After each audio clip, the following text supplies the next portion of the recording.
IIhan Omar under investigation after racking up millions while she was in Congress. Senior national correspondent Kevin Cork has it. What's up, Kevin? Good to see you, my friend. What's the old saying? Follow the money? Well, that's precisely what the House Oversight Committee is doing. They are probing Squad Member Ilhan Omar's skyrocketing family wealth, Jesse, especially in the wake of that $9 billion, some would argue $19 billion, Somali social services fraud scandal that exploded in her district in Minnesota. The Oversight Chair, James Comer, says his team's lawyers are exploring the extraordinary step of subpoenaing Omar's spouse over his curious business practices.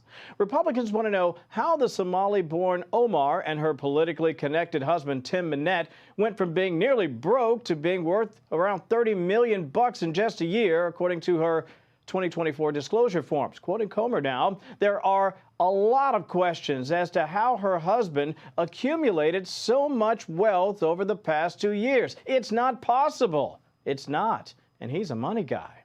Minnet and his partner, Will Haler, back in 2022, formed an investment firm, Jesse, named Rose Lake Capital. They had $42 in their bank account at the time, but in a year, up to $25 million, according to Omar's filing. By the way, he also has a wine business that went from next to nothing to millions on its books. Not surprisingly, associates were so perplexed about the irregularities, they brought information and attention to the feds to, look into it. Now, for her part, the Congresswoman has repeatedly, and I say defiantly, denied any wrongdoing while being also careful to criticize the ongoing probe.